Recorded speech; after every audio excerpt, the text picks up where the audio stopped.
Azad ICS ಅಕಾಡೆಮಿಗೆ ಎಲ್ಲರಿಗೂ ಸ್ವಾಗತ. ಇವತ್ತು ನಾವು ಕಿಂಗ್ಡಮ್ ಮೊನೇರಾ ಬಗ್ಗೆ ನೋಡೋಣ. ನಾವು ಇವತ್ತಿನ ಲೆಕ್ಚರ್ ಅಲ್ಲಿ ಕಿಂಗ್ಡಮ್ ಮೊನೇರಾದ ಒಂದು ಯುನಿಕ್ ಫೀಚರ್ಸ್, ಅದರ ಕ್ಲಾಸಿಫಿಕೇಶನ್, ಹಾಗೆ ಈ ಕಿಂಗ್ಡಮ್ ಅಲ್ಲಿರೋ ಆರ್ಗಾನಿಸಮ್ಸ್ ಇಂದ ಯಾವ್ಯಾವ ಡಿಸೀಸಸ್ ಕಾಸ್ ಆಗುತ್ತೆ ಅಂತ ನೋಡೋಣ. ಸೇಲಿಯಂಟ್ ಫೀಚರ್ಸ್ ಅನ್ನೋದೇನ್ ನೋಡೋಕ್ಕಿಂತ ಮುಂಚೆ ನಾವು ಈ ಹಿಂದೆನೆ ಹೇಳಿದ್ವಿ, 5 ಕಿಂಗ್ಡಮ್ಸ್ ಆಗಿ ಕ್ಲಾಸಿಫೈ ಮಾಡಿದ್ದು ಲಿವಿಂಗ್ ವರ್ಲ್ಡ್ ನ RH ವಿಟೇಕರ್ ಅಂತ. ಅವರು ಈ ಮೊನೇರಾ ಕಿಂಗ್ಡಮ್ ಅಲ್ಲಿ ಕೇವಲ ಬ್ಯಾಕ್ಟೀರಿಯಾನ ಮಾತ್ರ ಇಟ್ಟಿದ್ರು. ಇನ್ನು ಉಳಿದಿರುವಂತ ಮೈಕೋಪ್ಲಾಸ್ಮಾ, ವೈರಸ್ ಮತ್ತೆ ಸೈನೋಬ್ಯಾಕ್ಟೀರಿಯಾನ ಒರಿಜಿನಲಿ RH ವಿಟೇಕರ್ ಅವರು ಕ್ಲಾಸಿಫೈ ಮಾಡಿದಾಗ ಕಿಂಗ್ಡಮ್ ಮೊನೇರಾದಲ್ಲಿ ಪ್ಲೇಸ್ ಮಾಡಿರಲಿಲ್ಲ. ದೆನ್ ಇವರಾದ ನಂತರ ಬಂದ ಸೈಂಟಿಸ್ಟ್ ಕನ್ವಿನಿಯನ್ಸ್ಗೋಸ್ಕರ ಬ್ಯಾಕ್ಟೀರಿಯಾ, ಮೈಕೋಪ್ಲಾಸ್ಮಾ, ವೈರಸ್ ಮತ್ತು ಸೈನೋಬ್ಯಾಕ್ಟೀರಿಯಾನ ಕಿಂಗ್ಡಮ್ ಮೊನೇರಾದಲ್ಲೇನೆ ಪ್ಲೇಸ್ ಮಾಡಿದ್ದಾರೆ. ಈ ಸೇಲಿಯಂಟ್ ಫೀಚರ್ಸ್ ನೋಡೋಕ್ಕಿಂತ ಮುಂಚೆ ನಾವು ಮೊದಲು ಈ ಕಿಂಗ್ಡಮ್ ಮತ್ತು ಅದರ ಕೆಳಗಡೆ ಯಾವ ತರ ಟ್ಯಾಕ್ಸಾನಮಿ ಅರೇಂಜ್ಮೆಂಟ್ ಇದೆ ಅಂತ ನೋಡೋಣ. ಮೊದಲು ಕಿಂಗ್ಡಮ್ ಬರುತ್ತೆ, ಅದರ ಕೆಳಗಡೆ ಫೈಲಮ್ ಬರುತ್ತೆ, ಅದರ ಕೆಳಗಡೆ ಕ್ಲಾಸ್ ಬರುತ್ತೆ, ಕ್ಲಾಸ್ ಕೆಳಗಡೆ ಆರ್ಡರ್ ಬರುತ್ತೆ, ಆರ್ಡರ್ ಕೆಳಗಡೆ ಫ್ಯಾಮಿಲಿ ಬರುತ್ತೆ, ಫ್ಯಾಮಿಲಿ ಆದ್ಮೇಲೆ ಜೀನಸ್ ಬರುತ್ತೆ, ಜೀನಸ್ ಆದ್ಮೇಲೆ ಸ್ಪೀಸಿಸ್ ಬರುತ್ತೆ. ಸೊ ನಾವ್ ಯಾವುದೇ ಒಂದು ಅನಿಮಲ್ ನ ನಾವು ಕ್ಲಾಸಿಫೈ ಮಾಡ್ಬೇಕಂದ್ರೆ ಮೊದಲು ಅದ್ರ ಕಿಂಗ್ಡಮ್ ನ ನೋಡ್ತೀವಿ, ಫೈಲಮ್ ನೋಡ್ತೀವಿ, ಕ್ಲಾಸ್, ಆರ್ಡರ್, ಫ್ಯಾಮಿಲಿ, ಜೀನಸ್ ಮತ್ತು ಸ್ಪೀಸಿಸ್. ಇನ್ನು ನಾವು ಯಾವುದೇ ಒಂದು ಪ್ರಾಣಿಯ ಸೈಂಟಿಫಿಕ್ ಹೆಸರು ಬರೀಬೇಕು ಅಂದ್ರೆ ಅದರ ಜೀನಸ್ ಮತ್ತು ಸ್ಪೀಶೀಸ್ ನ ಕನ್ಸಿಡರ್ ಮಾಡ್ತೀವಿ. ಸೊ ಇವಾಗ ನಾವು ಫಾರ್ ಎಕ್ಸಾಂಪಲ್ ಫ್ರಾಗ್ ತಗೊಂಡ್ರೆ ಜೀನಸ್ ರಾನಾ, ಸ್ಪೀಸಿಸ್ ಟೈಗರೀನಾ ಅಂತ ಬರೀತೀವಿ. ಹಾಗೆ ಬರೆದು ಅಂಡರ್ಲೈನ್ ಕೂಡ ಮಾಡ್ತೀವಿ. ರಾನಾ, ಟೈಗರೀನಾ. ರಾನಾ ಬಂದು ಜೀನಸ್ ಆಗುತ್ತೆ, ಟೈಗರೀನಾ ಬಂದು ಸ್ಪೀಸಿಸ್ ಆಗುತ್ತೆ. ಸೊ ಇಷ್ಟು ಟ್ಯಾಕ್ಸಾನಮಿ ಬಗ್ಗೆ, ಅಂದ್ರೆ ಯಾವ್ದಾರ ಒಂದು ಅನಿಮಲ್ ನ ಕ್ಲಾಸಿಫೈ ಮಾಡುವಂತ ಒಂದು ಮೆಥಡ್. ಇನ್ನ ಸೇಲಿಯಂಟ್ ಫೀಚರ್ಸ್ ಗೆ ಬಂದ್ರೆ ಮೊನೇರಾದಲ್ಲಿ ಸಿಗುವಂತ ಯಾವುದೇ ಒಂದು ಜೀವಿ ಆಗ್ಲಿ ಮೈಕ್ರೋಸ್ಕೋಪಿಕ್ ಆಗಿರುತ್ತೆ. ಮೀನ್ಸ್ ಅವನ್ನ ನಾವು ಹಾಗೆ ಕಣ್ಣಿನಿಂದ ನೋಡಕ್ ಆಗಲ್ಲ. ಇವನ್ನೇನಾದ್ರು ನೋಡ್ಬೇಕು ಅಂದ್ರೆ ನಾವು ಮೈಕ್ರೋಸ್ಕೋಪ್ ಅಲ್ಲಿ ನೋಡ್ಬೇಕಾಗುತ್ತೆ. ಇನ್ನ ಎರಡನೇ ಸೇಲಿಯಂಟ್ ಫೀಚರ್ಸ್ ಏನಪ್ಪಾ ಅಂದ್ರೆ ಇವು ಯೂನಿಸೆಲ್ಯುಲಾರ್ ಆರ್ಗಾನಿಸಮ್ಸ್. ನಾವು ಯೂನಿಸೆಲ್ಯುಲಾರ್ ಆರ್ಗಾನಿಸಮ್ಸ್ ಅಂದ್ರೆ ಯೂನಿ ಅಂದ್ರೆ ಒಂದು, ಸೆಲ್ಯುಲಾರ್ ಅಂದ್ರೆ ಸೆಲ್, ಒಂದು ಸೆಲ್ ಇರುವಂತಹ ಪ್ರಾಣಿಗಳು. ಇನ್ನ ಮಲ್ಟಿ ಸೆಲ್ಯುಲಾರ್ ಅಂದ್ರೆ ಮೋರ್ ದೆನ್ ಒನ್ ಸೆಲ್ ಇದೆ ಅಂತ ತಿಳ್ಕೋಬೇಕು. ಸೊ ಮೈಕ್ರೋಸ್ಕೋಪಿಕ್ ಮತ್ತು ಯೂನಿಸೆಲ್ಯುಲಾರ್ ಆರ್ಗಾನಿಸಮ್ಸ್ ನಾವು ಹಿಂದೆನೆ ಡಿಫೈನ್ ಮಾಡಿದೀವಿ ಸೆಲ್ ಡೆಫಿನಿಷನ್ ನ, structural and functional unit of life ಅಂತ. ಸೊ ಒಂದೇ ಒಂದು ಸೆಲ್ ಇಂದ ಇವು ಬದುಕ್ತವೆ. ಇನ್ನ ನೆಕ್ಸ್ಟ್ ಸೇಲಿಯಂಟ್ ಫೀಚರ್ ಏನಪ್ಪಾ ಅಂದ್ರೆ ಪ್ರೊಕ್ಯಾರಿಯೋಟ್. ಪ್ರೊಕ್ಯಾರಿಯೋಟ್ ಅಂದ್ರೆ ಏನು? The animals which do not contain a defined nuclear membrane. So nuclear membrane ಈ ಪ್ರೊಕ್ಯಾರಿಯೋಟ್ಸ್ ಅಲ್ಲಿ ಆಬ್ಸೆಂಟ್ ಆಗಿರುತ್ತೆ. They lack membrane bound organelles. ಈ ಪಾಯಿಂಟ್ ಏನಪ್ಪಾ ಅಂದ್ರೆ ಈಗ ಹೇಳಿರೋ ತರ ಪ್ರೊಕ್ಯಾರಿಯೋಟ್ಸ್ ಅಲ್ಲಿ ನ್ಯೂಕ್ಲಿಯರ್ ಮೆಂಬ್ರೇನ್ ಆಬ್ಸೆಂಟ್ ಇರುತ್ತೆ. ಸೊ ಯೂಕ್ಯಾರಿಯೋಟ್ಸ್ ಅಲ್ಲಿ ಆದ್ರೆ ಅದಕ್ಕೆ ಎಂಡೋಪ್ಲಾಸ್ಮಿಕ್ ರೆಟಿಕ್ಯುಲಮ್ ಒಂದು ಮೆಂಬ್ರೇನ್ ಬೌಂಡ್ ಆರ್ಗಾನೆಲ್ ಆಗುತ್ತೆ, ಗಾಲ್ಗಿ ಕಾಂಪ್ಲೆಕ್ಸ್ ಕೂಡ ಮೆಂಬ್ರೇನ್ ಬೌಂಡ್ ಆರ್ಗಾನೆಲ್ ಆಗುತ್ತೆ. ಆ ತರದ ಒಂದು ಸೆಲ್ ಆರ್ಗಾನೆಲ್ಸ್ ಏನಿರುತ್ತಲ್ಲ, ಸೊ ಪ್ರೊಕ್ಯಾರಿಯೋಟ್ ಅಲ್ಲಿ ಆಬ್ಸೆಂಟ್ ಇರುತ್ತೆ. ಯಾಕೆ ಆಬ್ಸೆಂಟ್ ಇರುತ್ತೆ? ಅಲ್ಲಿ ನ್ಯೂಕ್ಲಿಯರ್ ಮೆಂಬ್ರೇನೇ ಇಲ್ಲ ಅಂದ್ರೆ ಅದಕ್ಕೆ ಬೈಂಡ್ ಆಗುವಂತ ಅಥವಾ ಅದರಿಂದ ಡಿರೈವ್ ಆಗುವಂತ ಒಂದು ಯಾವುದೇ ಅಪಾರಟಸ್ ಅಥವಾ ಆರ್ಗಾನೆಲ್ಸ್ ಅಲ್ಲಿ ಸಿಗಲ್ಲ. ಹಾಗೇನೆ ಇವುದ್ರಲ್ಲಿ ನ್ಯೂಕ್ಲಿಯಾಯ್ಡ್ ಪ್ರೆಸೆಂಟ್ ಇರುತ್ತೆ. ನ್ಯೂಕ್ಲಿಯಾಯ್ಡ್ ಏನಪ್ಪಾ ಅಂದ್ರೆ ಇವಾಗ ಯಾವ್ದೋ ಒಂದು ನಾವು ಬ್ಯಾಕ್ಟೀರಿಯಾನ ಕನ್ಸಿಡರ್ ಮಾಡಿದ್ರೆ ಅದಕ್ಕೆ cell membrane nuclear membrane absent ಇರುತ್ತೆ. ಸೊ ಅದರಲ್ಲಿ ಇರುವಂತ ಯಾವುದೇ ಒಂದು genetic material in the sense DNA ಏನಿರುತ್ತಲ್ಲ ಅದು ಫ್ರೀಲಿ ಈ ತರ ಸಸ್ಪೆಂಡ್ ಆಗಿರುತ್ತೆ. ಸೊ ಇದನ್ನ ನ್ಯೂಕ್ಲಿಯಾಯ್ಡ್ ಅಂತ ಕರಿತೀವಿ. In the sense nucleus like ಅಂತ ಅರ್ಥ. ಇದಕ್ಕೆ ಯಾವುದೇ ಒಂದು ನ್ಯೂಕ್ಲಿಯರ್ ಮೆಂಬ್ರೇನ್ ಇಲ್ಲದೆ ಇರೋ ಕಾರಣ ಇದು ಫ್ರೀಲಿ ಸಸ್ಪೆಂಡ್ ಆಗಿರುತ್ತೆ. ಫ್ರೀಲಿ ಸಸ್ಪೆಂಡ್ ಆಗಿರುತ್ತೆ ಅನ್ನೋ ಕಾರಣದಿಂದ ನಾವು ಪ್ರೊಕ್ಯಾರಿಯೋಟ್ ಸೆಲ್ ಅಂದ್ರೆ ಇಲ್ಲೊಂದು DNA, ಇಲ್ಲೊಂದು DNA, ಇಲ್ಲೊಂದು ಈ ತರ ಇರಲ್ಲ. ಎಲ್ಲಾ ಬಂದು ಒಂದೇ ಕಡೆ ಕಾನ್ಸಂಟ್ರೇಟ್ ಆಗಿರುತ್ತೆ. ಅದು ಯಾವುದೇ ಒಂದು ಇಲ್ಲಾರು ಆಗಿರ್ಬೋದು ಅಥವಾ ಬೇರೆ ಜಾಗದಲ್ಲಾರು ಆಗಿರ್ಬೋದು. ಹಾಗೇನೆ ಈ ಮೊನೆರಾಗೆ ಬಿಲಾಂಗ್ ಆಗುವಂತ ಯಾವ್ಯಾವ ಸ್ಪೀಶೀಸ್ ಇದಾವಲ್ಲ ಅದರ ಸೆಲ್ ವಾಲ್ ಪೆಪ್ಟಿಡೋಗ್ಲೈಕನ್ ಇಂದ ಆಗಿರುತ್ತೆ. ಪೆಪ್ಟಿಡೋ ಅಂದ್ರೆ ಪ್ರೋಟೀನ್ ಅಂತ ಅರ್ಥ. ಪ್ರೋಟೀನ್ ನ ಬಿಲ್ಡಿಂಗ್ ಮೆಟೀರಿಯಲ್ ಅಮೈನೋ ಆಸಿಡ್. ಹಾಗೆ ಗ್ಲೈಕನ್ ಅಂದ್ರೆ ಶುಗರ್ ಅಂತ ಅರ್ಥ. ಸೊ ಪೆಪ್ಟಿಡೋಗ್ಲೈಕನ್ ಅಂದ್ರೆ amino acid plus sugar. Except archaebacteria ಮತ್ತು ಮೈಕೋಪ್ಲಾಸ್ಮಾ ಹಾಗೂ ಆರ್ಕಿಬ್ಯಾಕ್ಟೀರಿಯಾದ ಸೆಲ್ ವಾಲ್ ನ ಬಿಟ್ರೆ ಈ ಮೊನೆರಾ ಕಿಂಗ್ಡಮ್ಗೆ ಯಾವ್ಯಾವ ಜೀವಿಗಳು ಬಿಲಾಂಗ್ ಆಗುತ್ತಲ್ಲ ಅದರಲ್ಲೆಲ್ಲ ಪೆಪ್ಟಿಡೋಗ್ಲೈಕನ್ ಇರುತ್ತೆ ಸೆಲ್ ವಾಲ್. ಆಗ್ಲೇ ಹೇಳಿದ್ವಿ membrane bound cell organelles absent ಇರುತ್ತೆ ಅಂತ. They contain 70S ribosomes. ಇಲ್ಲಿ ನೋಡ್ಬೋದು ನೀವು 70S ರೈಬೋಸೋಮ್ಸ್. 70S ರೈಬೋಸೋಮ್ಸ್ ಯಾವತ್ತು ಪ್ರೊಕ್ಯಾರಿಯೋಟಿಕ್ ಸೆಲ್ ಅಲ್ಲಿ ಇರುತ್ತೆ. 80S ರೈಬೋಸೋಮ್ಸ್ ಯಾವತ್ತಿದ್ರೂ ಯುಕ್ಯಾರಿಯೋಟ್ಸ್ ಅಲ್ಲಿ ಇರುತ್ತೆ. ನಾವು ಈ ಹಿಂದೆನೆ ರೈಬೋಸೋಮ್ ಸ್ಟ್ರಕ್ಚರ್ ತೋರಿಸಿದಾಗ ರೈಬೋಸೋಮ್ ಸ್ಟ್ರಕ್ಚರ್ ಈ ತರ ತೋರಿಸಿದ್ವಿ. ಪ್ರೊಕ್ಯಾರಿಯೋಟ್ಸ್ ಅಲ್ಲಿ ಇರುವಂತಹ ರೈಬೋಸೋಮ್ ಯುಕ್ಯಾರಿಯೋಟ್ ರೈಬೋಸೋಮ್ ಗಿಂತ ಚಿಕ್ಕದಿರುತ್ತೆ. ಹಾಗೇನೆ ಈ ರೈಬೋಸೋಮ್ 80S ರೈಬೋಸೋಮ್ ಇರುತ್ತಲ್ಲ ಇದು 70 to 80 ಟೈಪ್ಸ್ ಆಫ್ ಪ್ರೋಟೀನ್ಸ್ ನ ಕಂಟೈನ್ ಮಾಡುತ್ತೆ. ಅದೇ ರೀತಿ 70S ರೈಬೋಸೋಮ್ 53 ರೀತಿಯ ಪ್ರೋಟೀನ್ಸ್ ನ ಕಂಟೈನ್ ಮಾಡುತ್ತೆ. ಇನ್ನ ಮೋಡ್ ಆಫ್ ರಿಪ್ರೊಡಕ್ಷನ್ ಬಂದ್ರೆ ಸೆಕ್ಷುವಲ್ ಮತ್ತೆ ಎಸೆಕ್ಷುವಲ್ ರಿಪ್ರೊಡಕ್ಷನ್ ಕೂಡ ನೋಡಬಹುದು. ನ್ಯೂಟ್ರಿಷನ್ ಗೆ ಬಂದ್ರೆ ನಾವು ಆಟೋಟ್ರಾಫಿಕ್ ಮತ್ತು ಹೆಟರೋಟ್ರಾಫಿಕ್ ಇರುವಂತಹ ಮೊನೆರನ್ಸ್ ಕೂಡ ನೋಡಬಹುದು. ಮೊನೆರನ್ಸ್ ಅಂದ್ರೆ ಮೊನೆರಾ ಕಿಂಗ್ಡಮ್ ಗೆ ಯಾವ್ಯಾವ ಅನಿಮಲ್ಸ್ ಬಿಲಾಂಗ್ ಆಗುತ್ತಲ್ಲ. ಇನ್ನ ಈ ಮೊನೆರಾಗೆ ಬಿಲಾಂಗ್ ಆಗುವಂತಹ ಜೀವಿಗಳು ಒಂದು ಕಾಲೋನಿ ಅಂದ್ರೆ ಯಾವುದೇ ಒಂದು ನಾವು ಸ್ಯಾಂಪಲ್ ತಗೊಂಡಾಗ ಒಂದು ಕಾಲೋನಿ ಅಂದ್ರೆ ಈ ತರ ಇರುತ್ತವೆ, ಅಥವಾ ಫಿಲಮೆಂಟಸ್ ಅಂದ್ರೆ ಒಂದಕ್ಕೊಂದು ಅಂಟ್ಕೊಂಡಿರುತ್ತೆ. ಇನ್ನು ಅದರ 4 ಶೇಪ್ಸ್ ನ ನೋಡಿದ್ರೆ ಬ್ಯಾಕ್ಟೀರಿಯಾದಲ್ಲಿ ನಾವು 4 ಶೇಪ್ ಮೇಲೆ ಅವನ್ನ ಕ್ಲಾಸಿಫೈಡ್ ಮಾಡ್ತೀವಿ. ಮೊದಲನೇದು ಬಂದು ಕಾಕಸ್. ಇದು ಸ್ಪೆರಿಕಲ್ ಶೇಪ್ ಅಲ್ಲಿ ಇರುತ್ತೆ. ಎರಡನೇದು ಬಂದ್ಬಿಟ್ಟು ಬ್ಯಾಸಿಲಸ್. ಇದು ರಾಡ್ ಶೇಪ್ ಇರುತ್ತೆ. ಇನ್ನು ನೆಕ್ಸ್ಟ್ ಟೈಪ್ ಬಂದು ವಿಬ್ರಿಯೋ. ಈ ತರಹದ ಬ್ಯಾಕ್ಟೀರಿಯಾಗಳು ಕಾಮಾ ಶೇಪ್ ಅಲ್ಲಿ ಎಕ್ಸಿಸ್ಟ್ ಆಗುತ್ತೆ. ನೆಕ್ಸ್ಟ್ ಟೈಪ್ ನೋಡಿದ್ರೆ ಸ್ಪೈರುಲಮ್.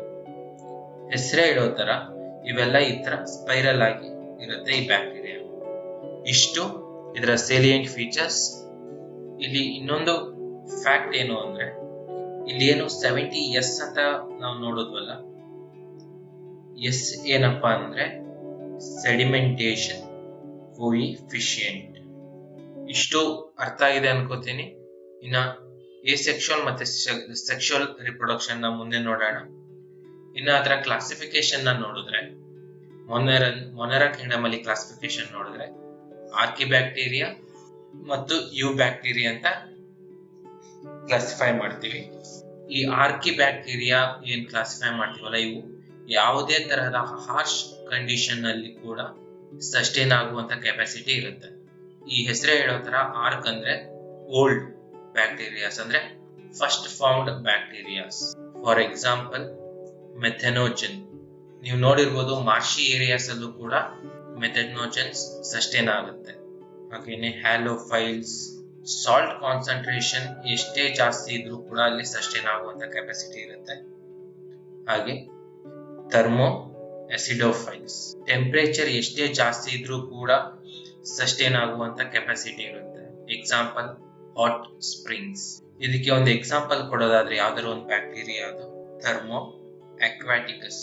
ಹಾಗೇನೆ ಇನ್ನು ನಾವು ಯು ಬ್ಯಾಕ್ಟೀರಿಯಾ ಬಂದ್ರೆ ಅದರ ನ್ಯೂಟ್ರಿಷನ್ ಮೋಡ್ ಮೇಲೆ ನಾವು ಆಟೋಟ್ರಾಫ್ಸ್, ಕೀಮೋಟ್ರಾಫ್ಸ್ ಅಂತ ಡಿವೈಡ್ ಮಾಡ್ತೀವಿ. ಆಟೋಟ್ರಾಫ್ಸ್ ಕೆಳಗಡೆ ಎಕ್ಸಾಂಪಲ್ ನಾವು ಸೈನೋ ಬ್ಯಾಕ್ಟೀರಿಯಾನೇ ತಗೋಬಹುದು.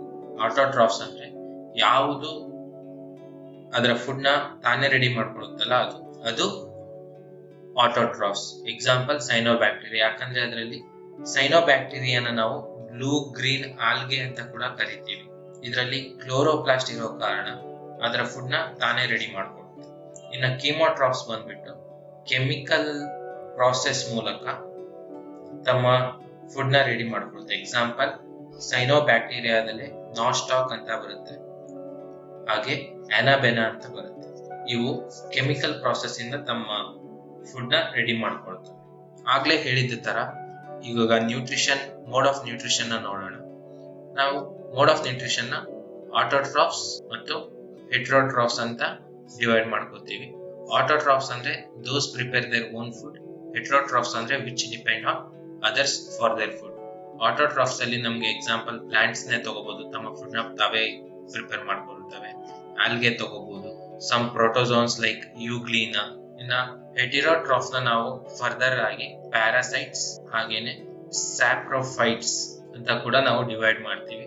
ಪ್ಯಾರಾಸೈಟ್ಸ್ ಯಾವುದು ಅಂದ್ರೆ ತಮ್ಮ ಫುಡ್ ನ ಬೇರೆ ಪ್ರಾಣಿಗಳ ನ್ಯೂಟ್ರಿಷನ್ ಇಂದ ಏನು ಡಿರೈವ್ ಮಾಡ್ಕೊಳ್ತಾವಲ್ಲ ಅವನ್ನ ನಾವು ಪ್ಯಾರಾಸೈಟ್ಸ್ ಅಂತೀವಿ. ಸ್ಯಾಪ್ರೋಫೈಟ್ಸ್ ಅಂದ್ರೆ ಡೆಡ್ ಅಂಡ್ ಡಿಕೆ ಮ್ಯಾಟರ್ ಅಲ್ಲಿ ಯಾವುದು ಲಿವ್ ಆಗುತ್ತಲ್ಲ ಅದನ್ನ ನಾವು ಸ್ಯಾಪ್ರೋಫೈಟ್ಸ್ ಅಂತ ಕರಿತೀವಿ. ಇಷ್ಟು ನ್ಯೂಟ್ರಿಷನ್ ಬಗ್ಗೆ. ಇನ್ನು ನೆಕ್ಸ್ಟ್ ನಾವು ವೈರಸ್ ಹಾಗೂ ಬ್ಯಾಕ್ಟೀರಿಯಾದ ಸ್ಟ್ರಕ್ಚರ್ಸ್ ನ ನೋಡೋಣ. ಮೊದಲು ನಾವು ವೈರಸ್ ಸ್ಟ್ರಕ್ಚರ್ ನ ನೋಡೋಣ. ಈ ಪೋರ್ಷನ್ ನಾವು ಹೆಡ್ ಅಂತ ಕರಿತೀವಿ. DNA ಅಥವಾ RNA, ಇದನ್ನ ಕಾಲರ್ ಅಂತ ಕರಿತೀವಿ. ಇದನ್ನ ಟೇಲ್ ಅಂತ ಕರಿತೀವಿ, ಟೇಲ್ ಫೈಬರ್. ಇದನ್ನ ಎಂಡ್ ಪ್ಲೇಟ್ ಅಂತ ಕರಿತೀವಿ, ಇದನ್ನ ಪಿನ್ ಅಂತ ಕರಿತೀವಿ. ಇಷ್ಟು ಇದರ ಸ್ಟ್ರಕ್ಚರ್ ಬಗ್ಗೆ. ನಾವು ವೈರಸ್ ನ ಯಾವ ತರ ಕ್ಲಾಸಿಫೈ ಮಾಡ್ತೀವಿ ಅಂದ್ರೆ ಅದರ ಜೆನೆಟಿಕ್ ಮೆಟೀರಿಯಲ್ ಏನಿರುತ್ತಲ್ಲ ಅದರ ಆಧಾರದ ಮೇಲೆ DNA ವೈರಸ್ ಅಥವಾ RNA ವೈರಸ್ ಅಂತ ಒಂದು ವಿಧದಲ್ಲಿ ಕ್ಲಾಸ್ ಮಾಡ್ತೀವಿ. ಇನ್ನ ಎರಡನೇ ಮೆಥಡ್ ಅಲ್ಲಿ ನಾವು ಅದು ಯಾವ ಒಂದು ಜೀವಿಗೆ ಎಫೆಕ್ಟ್ ಮಾಡುತ್ತೆ ಅನ್ನೋದ್ರ ಮೇಲೆ ನಾವು ಅದನ್ನ ಕ್ಲಾಸಿಫೈ ಮಾಡ್ತೀವಿ. ಒಂದು ಅದು ಬ್ಯಾಕ್ಟೀರಿಯಾಗೆ ಇನ್ಫೆಕ್ಟ್ ಮಾಡಿದ್ರೆ ಅದನ್ನ ನಾವು ಬ್ಯಾಕ್ಟೀರಿಯೋಫಾಜ್ ಅಂತ ಕರಿತೀವಿ. ಹಾಗೇನೆ ಅನಿಮಲ್ ವೈರಸ್ ಹಾಗೂ ಪ್ಲಾಂಟ್ ವೈರಸ್ ಅಂತ ಕೂಡ ನಾವು ಕ್ಲಾಸಿಫೈ ಮಾಡ್ತೀವಿ. ಇನ್ ಕೇಸ್ ರೆಸ್ಪೆಕ್ಟಿವ್ಲಿ ಅದು ಯಾವುದಕ್ಕೆ ಎಫೆಕ್ಟ್ ಮಾಡುತ್ತೋ ಅದರ ಆಧಾರದ ಮೇಲೆ. ಇದಾದ್ಮೇಲೆ ನಾವು ವೈರಸ್ ಪ್ರಾಪರ್ಟೀಸ್ ನೋಡೋದಾದ್ರೆ ನಾವು ವೈರಸ್ ನ both living and non living ಅಂತ ಕರಿತೀವಿ. ಅದಕ್ಕೆ ಕಾರಣ ಏನಪ್ಪಾ ಅಂದ್ರೆ ಫಸ್ಟ್ ನಾನ್ ಲಿವಿಂಗ್ ಅನ್ನಕ್ಕೆ ಕಾರಣ ಏನು ಅಂದ್ರೆ ಒಂದು ಕಂಪ್ಲೀಟ್ ಸೆಲ್ ಸ್ಟ್ರಕ್ಚರ್ ಆಬ್ಸೆಂಟ್ ಇರುತ್ತೆ, ಹಾಗೇನೆ ಸೆಲ್ ಮೆಂಬ್ರೇನ್ ಆಬ್ಸೆಂಟ್ ಇರುತ್ತೆ, ಹಾಗೇನೆ ಸೆಲ್ ಅಲ್ಲಿ ನಡೆಯುವಂತ ಯಾವುದೋ ಒಂದು ಮೆಟಬಾಲಿಸಮ್ ಲೈಕ್ ರೆಸ್ಪಿರೇಷನ್ ಇದರಲ್ಲಿ ಆಬ್ಸೆಂಟ್ ಇರುತ್ತೆ. ವೈರಸ್ ಹೋಸ್ಟ್ ಸೆಲ್ ಅಲ್ಲಿ ಇದ್ದಾಗ ಮಾತ್ರ ಆಕ್ಟಿವ್ ಆಗಿ ಲಿವಿಂಗ್ ಕಾಂಪೋನೆಂಟ್ ತರ, ಲಿವಿಂಗ್ ಆರ್ಗಾನಿಸಮ್ ತರ ಬಿಹೇವ್ ಮಾಡುತ್ತೆ. ಇನ್ ಕೇಸ್ ಅದೇನಾದ್ರು ಹೋಸ್ಟ್ ಸೆಲ್ ಅಲ್ಲಿ ಇಲ್ಲ ಅಂದ್ರೆ ಇನ್ಆಕ್ಟಿವ್ ಆಗಿ ನಾನ್ ಲಿವಿಂಗ್ ಥಿಂಗ್ ಅಂದ್ರೆ ಒಂದು ಕೆಮಿಕಲ್ ಕಾಂಪೋನೆಂಟ್ ತರ ಇರುತ್ತೆ. ಇಷ್ಟು ಪ್ರಾಪರ್ಟೀಸ್ ಇಂದ ಅದನ್ನ ನಾವು ನಾನ್ ಲಿವಿಂಗ್ ಥಿಂಗ್ ಅಂತ ಕರಿತೀವಿ. ಇನ್ನು ಅದನ್ನ ಲಿವಿಂಗ್ ಥಿಂಗ್ ಅಂತ ಏನಕ್ಕೆ ಕರಿತೀವಿ ಅಂದ್ರೆ ಒಂದು ಡೆಫಿನೆಟ್ ಸ್ಟ್ರಕ್ಚರ್ ಇದೆ ಒಂದು ವೈರಸ್ಗೆ, ಶೇಪ್ ಇದೆ, ಜೆನೆಟಿಕ್ ಮೆಟೀರಿಯಲ್ ಇದೆ, ಹಾಗೆ ಇವು ಮ್ಯೂಟೇಶನ್ ತೋರಿಸುತ್ತೆ. ಸೊ ಇಷ್ಟು ಕಾರಣಗಳಿಂದ ಇದನ್ನ ಲಿವಿಂಗ್ ಆರ್ಗಾನಿಸಮ್ ಅಂತ ಕನ್ಸಿಡರ್ ಮಾಡ್ತೀವಿ. ಇದು ಹೇಗೆ ಡಿವೈಡ್ ಆಗುತ್ತೆ ಅಂದ್ರೆ ಮೊದಲು ಒಂದು ಹೋಸ್ಟ್ ಸೆಲ್ಗೆ ಅಟ್ಯಾಚ್ ಆಗುತ್ತೆ. ಈ ತರ ಅಟ್ಯಾಚ್ ಆದ್ಮೇಲೆ ಅದರಲ್ಲಿರುವಂತ ಈ DNA ಮೆಟೀರಿಯಲ್ ರಿಲೀಸ್ ಮಾಡುತ್ತೆ. ಸೊ ಹೋಸ್ಟ್ ಸೆಲ್ ಅಲ್ಲಿ ಈ ಏನು ಜೆನೆಟಿಕ್ ಮೆಟೀರಿಯಲ್ ಇರುತ್ತಲ್ಲ ಅದು ಹೋಸ್ಟ್ ಸೆಲ್ ಅಲ್ಲಿ ಇರುವಂತಹ ಪ್ರೋಟೀನ್ ಸಹಾಯದಿಂದ ಮಲ್ಟಿಪ್ಲಿಕೇಶನ್ ಆಗುತ್ತೆ. ಈ ಮಲ್ಟಿಪ್ಲಿಕೇಶನ್ ಆಗೋದ್ರಿಂದ ಈ ಹೋಸ್ಟ್ ಸೆಲ್ ಬರ್ಸ್ಟ್ ಆಗಿ ಅಲ್ಲಿರುವಂತ ವೈರಸ್ ಏನ್ ಡೆವಲಪ್ ಆಗುತ್ತಲ್ಲ ಅದೆಲ್ಲ ಆಚೆ ಹೋಗುತ್ತೆ. ಈ ಈ ಪ್ರೊಸೆಸ್ ಮೂಲಕ ಇದು ಮಲ್ಟಿಪ್ಲೈ ಆಗುತ್ತೆ. ಇನ್ನು ಯಾವ್ಯಾವ ಡಿಸೀಸಸ್ ಕಾಸ್ ಮಾಡುತ್ತೆ ಅಂತ ನೋಡೋಣ. ವೈರಸ್ ಮೊದಲು ಪ್ಲಾಂಟ್ಸ್ ಅಲ್ಲಿ ಯಾವ್ಯಾವ ಡಿಸೀಸ್ ಕಾಸ್ ಮಾಡುತ್ತೆ ಅಂತ ನೋಡೋಣ. ಟೊಬ್ಯಾಕೊ ಮೊಸೈಕ್ ಇರ್ಬೋದು, ಇದನ್ನ ಕಾಸ್ ಮಾಡೋದು ಟೊಬ್ಯಾಕೊ ಮೊಸೈಕ್ ವೈರಸ್. ಎರಡನೇದು ಕಾಲಿಫ್ಲವರ್ ಮೊಸೈಕ್ ವೈರಸ್, ಮತ್ತೆ ಎಕ್ಸೆಟ್ರಾ. ಇನ್ನು ಇದೇ ತರ ತುಂಬಾ ಡಿಸೀಸಸ್ ಕಾಸ್ ಮಾಡುತ್ತೆ. ಇನ್ನು ನಾವು ಅನಿಮಲ್ಸ್ ಅಲ್ಲಿ ನೋಡಿದಾಗ ಹ್ಯೂಮನ್ಸ್ ನ ಬಿಟ್ಟು ಬೇರೆ ಅನಿಮಲ್ಸ್ ಅಲ್ಲಿ ಕೆಲವೊಂದು ಎಕ್ಸಾಂಪಲ್ಸ್ ನೋಡಿದ್ರೆ, ಒಂದು ರೇಬಿಸ್ ಆಗಿರ್ಬೋದು, ಇನ್ನೊಂದು ಕೆನೈನ್ ಡಿಸ್ಟೆಂಪರ್ ಆಗಿರ್ಬೋದು. ಇದು ಗಿರ್ ನ್ಯಾಷನಲ್ ಫಾರೆಸ್ಟ್ ಅಲ್ಲಿ ತುಂಬಾ ಲಯನ್ಸ್ ಹಾಗೆ ಲೆಪರ್ಡ್ಸ್ ಅಲ್ಲೆಲ್ಲ ಕಾಣಿಸ್ಕೊಂಡಿತ್ತು. ಸೊ ಇವೆರಡು ಮೇನ್ ಅನಿಮಲ್ಸ್ ಅಲ್ಲಿ ಸ್ಪ್ರೆಡ್ ಆಗೋದು ಹ್ಯೂಮನ್ಸ್ ನ ಬಿಟ್ಟು. ಇನ್ನು ಹ್ಯೂಮನ್ಸ್ ಅಲ್ಲಿ ನೋಡಿದ್ರೆ Japanese encephalitis, polio, hepatitis, HIV, AIDS, ಹಾಗೇನೆ ಕಾಂಜಕ್ಟಿವೈಟಿಸ್ ಇವು ಒಂದು. ಇನ್ನ ರೀಸೆಂಟ್ ಆಗಿ COVID-19. ಇಷ್ಟು ಮೇಜರ್ ಡಿಸೀಸಸ್ ವೈರಸ್ ಇಂದ ಸ್ಪ್ರೆಡ್ ಆಗುವಂಥದ್ದು. ಇನ್ನು ನೆಕ್ಸ್ಟ್ ನಾವು ಬ್ಯಾಕ್ಟೀರಿಯಾ ಸ್ಟ್ರಕ್ಚರ್ ನೋಡೋಣ. ಬ್ಯಾಕ್ಟೀರಿಯಾನ ಸ್ಟ್ರಕ್ಚರ್ ನೋಡೋದಾದ್ರೆ ಇಲ್ಲಿ ಔಟರ್ ಏನು ಬ್ಲೂ ಕೋಟ್ ಇದೆಯಲ್ಲ, ಇದನ್ನು ನಾವು ಕ್ಯಾಪ್ಸ್ಯೂಲ್ ಅಂತ ಕರಿತೀವಿ. ಅದರ ನೆಕ್ಸ್ಟ್ ಇಲ್ಲಿ ಗ್ರೀನ್ ಕೋಟ್ ಏನು ಕಾಣ್ತಿದೆಯಲ್ಲ, ಇದನ್ನು ನಾವು ಸೆಲ್ ವಾಲ್ ಅಂತ ಕರಿತೀವಿ. ಅದಾದ್ಮೇಲೆ ಈ ಕ್ರೀಮಿಶ್ ಕಲರ್ ಏನು ಲೇಯರ್ ಕಾಣಿಸುತ್ತಲ್ಲ, ಇದನ್ನು ನಾವು ಸೆಲ್ ಮೆಂಬ್ರೇನ್ ಅಂತ ಕರಿತೀವಿ. ಅದಾದ್ಮೇಲೆ ಈ ಜೆಲ್ಲಿ ಲೈಕ್ ಸಬ್ಸ್ಟೆನ್ಸ್ನ ಸೈಟೋಪ್ಲಾಸಮ್ ಅಂತ ಕರಿತೀವಿ. ಇದನ್ನ ನ್ಯೂಕ್ಲಿಯಾಯ್ಡ್ ಅಂತ ಕರಿತೀವಿ. ಇದನ್ನ ಪ್ಲಾಸ್ಮಿಡ್ ಅಂತ ಕರಿತೀವಿ. ಹಾಗೇನೆ ಇಲ್ಲೇನು ಚಿಕ್ಕ ಚಿಕ್ಕ ಡಾಟ್ಸ್ ಕಾಣಿಸುತ್ತಲ್ಲ, ಇದನ್ನು ನಾವು ರೈಬೋಸೋಮ್ಸ್ ಅಂತ ಕರಿತೀವಿ. ಇನ್ನು ಈ ಸ್ಪೈಕಿ ಪ್ರೊಜೆಕ್ಷನ್ಸ್ ಏನಿದೆಯಲ್ಲ, ಇದನ್ನ ನಾವು ಪಿಲಾಯ್ ಅಂತ ಕರಿತೀವಿ. ಹಾಗೇನೆ ಈ ಲೋಕೋಮೋಟಿವ್ ಆರ್ಗನ್ ನಾವು ಫ್ಲಾಜೆಲಾ ಅಂತ ಕರಿತೀವಿ. ಫ್ಲಾಜೆಲಾ ಅನ್ನೋದೊಂದು ಪ್ಲೂರಲ್ ವರ್ಡ್. ಸಿಂಗ್ಯುಲರ್ ವರ್ಡ್ ಅಲ್ಲಿ ನಾವು ಇದನ್ನ ಫ್ಲಾಜೆಲಮ್ ಅಂತ ಕರಿತೀವಿ. ಇಷ್ಟು ಸ್ಟ್ರಕ್ಚರ್ ಬಗ್ಗೆ. ಆವಾಗಲೇ ನಾವು ವೈರಸ್ ಅಲ್ಲಿ ರೀಪ್ರೊಡಕ್ಷನ್ ನೋಡಿದ್ವಿ. ಇವಾಗ ಬ್ಯಾಕ್ಟೀರಿಯಾದಲ್ಲಿ ಯಾವ್ಯಾವ ಥರದ ರೀಪ್ರೊಡಕ್ಷನ್ ಇದೆ ಅಂತ ನೋಡೋಣ. ಒಂದು ಬೈನರಿ ಫಿಷನ್. ಇದರಲ್ಲಿ ಏನಪ್ಪ ಆಗುತ್ತೆ ಅಂದರೆ, ಬ್ಯಾಕ್ಟೀರಿಯಾ ಸೆಲ್ಲು ಅದರಲ್ಲಿರುವಂಥ ಏನು ಜೆನೆಟಿಕ್ ಮೆಟೀರಿಯಲ್ ಏನಿರುತ್ತಲ್ಲ ನ್ಯೂಕ್ಲಿಯಾಯ್ಡಲ್ಲಿ, ಅದನ್ನು ಮಲ್ಟಿಪ್ಲೈ ಮಾಡಿಕೊಳ್ಳುತ್ತೆ. ಹಾಗೆಯೇ ಮಲ್ಟಿಪ್ಲೈ ಆದಮೇಲೆ ಆ DNA ಅಥವಾ ಜೆನೆಟಿಕ್ ಮೆಟೀರಿಯಲ್ ಸಪ್ರೇಟ್ ಆಗುತ್ತೆ. ಅದಾದಮೇಲೆ ಎರಡು ಇಂಡಿಪೆಂಡೆಂಟ್ ಬ್ಯಾಕ್ಟೀರಿಯಲ್ ಸೆಲ್ಲಾಗಿ ಲಿವ್ ಮಾಡೋಕ್ಕೆ ಸ್ಟಾರ್ಟ್. ಎರಡು ಇಂಡಿಪೆಂಡೆಂಟ್ ಸೆಲ್ಲಾಗಿ ಮಾರ್ಪಡುತ್ತೆ. ಇದು ಒಂದು ತರಹದ ರೀಪ್ರೊಡಕ್ಷನ್. ಇನ್ನೊಂದು ಎಂಡೋಸ್ಪೋರ್ ಫಾರ್ಮೇಷನ್.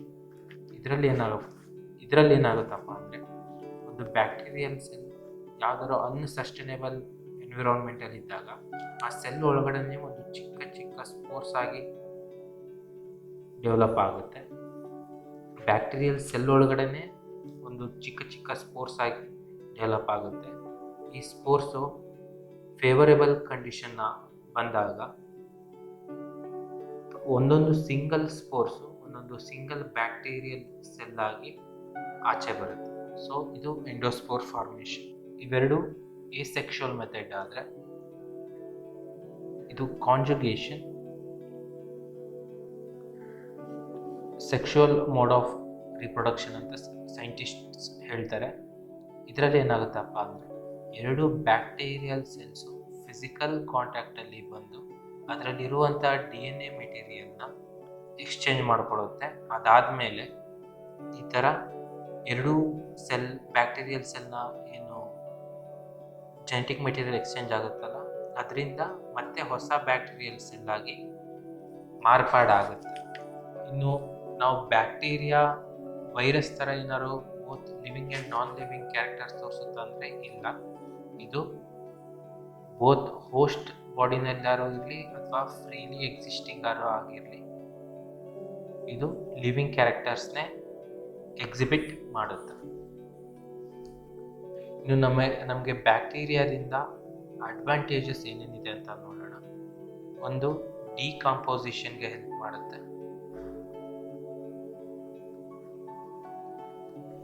ಎರಡನೇದು, ಫರ್ಮೆಂಟೇಷನ್ಗೆ ಹೆಲ್ಪ್ ಮಾಡುತ್ತೆ. ಹಾಗೇನೆ ನಾವು ಜೂಟಲ್ಲೆಲ್ಲ ನೋಡಿರ್ಬೋದು, ರೆಟ್ಟಿಂಗ್ ಅನ್ನೋ ಪ್ರೊಸೆಸ್ಸಲ್ಲಿ ಹೆಲ್ಪ್ ಮಾಡುತ್ತೆ. ಅದಾದಮೇಲೆ ಪ್ರೊಡಕ್ಷನ್ ಆಫ್ ಆಂಟಿಬಯೋಟಿಕ್ಸ್, ಅದರಲ್ಲಿ ಹೆಲ್ಪ್ ಮಾಡುತ್ತೆ. ಹಾಗೇನೆ ಇಕಾಲಜಿನಲ್ಲಿ ನೈಟ್ರೋಜನ್ ಫಿಕ್ಸೇಷನ್ ಆಗಿರ್ಬೋದು. ಎಕ್ಸಾಂಪಲ್ ರೈಸೋಬಿಯಂ ಮುಂಚೆನೇ ಹೇಳಿರೋ ಥರ ಡಿಕಾಂಪೋಸಿಷನ್. ಜೆನೆಟಿಕ್ ಇಂಜಿನಿಯರಿಂಗಲ್ಲಿ ಹೆಲ್ಪ್ ಮಾಡುತ್ತೆ ನಮಗೆ. ಮಿನರಲ್ ಎಕ್ಸ್ಟ್ರಾಕ್ಷನಲ್ಲೂ ಕೂಡ ಹೆಲ್ಪ್ ಮಾಡುತ್ತೆ. ಹೇಗೆ ಅಂದರೆ, ಕೆಲವೊಂದು ಮಿನರಲ್ಸ್ ಇರುವ ಹತ್ರ ಒಂದು ಸ್ಪೆಸಿಫಿಕ್ ಬ್ಯಾಕ್ಟೀರಿಯಾಸು ಸರ್ವೈವ್ ಆಗ್ತಾ ಇರುತ್ತೆ. ಸೊ ಅದರ ಆಧಾರದ ಮೇಲೆ ಇದನ್ನು ಒಂದು ಇಂಡಿಕೇಟರ್ ಥರ ಯೂಸ್ ಮಾಡಿ ಮಿನರಲ್ ಎಕ್ಸ್ಟ್ರಾಕ್ಷನ್ ಮತ್ತು ಮಿನರಲ್ ಐಡೆಂಟಿಫಿಕೇಷನ್ ಮತ್ತು ಎಕ್ಸ್ಟ್ರಾಕ್ಷನ್ನಲ್ಲಿ ಹೆಲ್ಪ್ ಮಾಡುತ್ತೆ. ಇನ್ನು ಡಿಸ್ಅಡ್ವಾಂಟೇಜಸ್ ನೋಡಿದ್ರೆ, ಈ ಡಿಕಾಂಪೋಸಿಷನ್ನೇ ನಮಗೆ ಒಂದು ಥರದ ಡಿಸ್ಅಡ್ವಾಂಟೇಜ್ ಥರನೂ ಆಗುತ್ತೆ. But most of the times ಇದು ಒಂದು ಅಡ್ವಾಂಟೇಜ್ ಆಗಿರುತ್ತೆ. ಫುಡ್ ಸ್ಪಾಯ್ಲೇಜ್, ಬ್ಯಾಕ್ಟೀರಿಯಾಸೇ ಕಾರಣ ಆಗುತ್ತೆ. ಹಾಗೆ ಫುಡ್ ಪಾಯ್ಸನಿಂಗಿಗೂ ಕೂಡ ಬ್ಯಾಕ್ಟೀರಿಯಾನೇ ಕಾರಣ ಆಗುತ್ತೆ.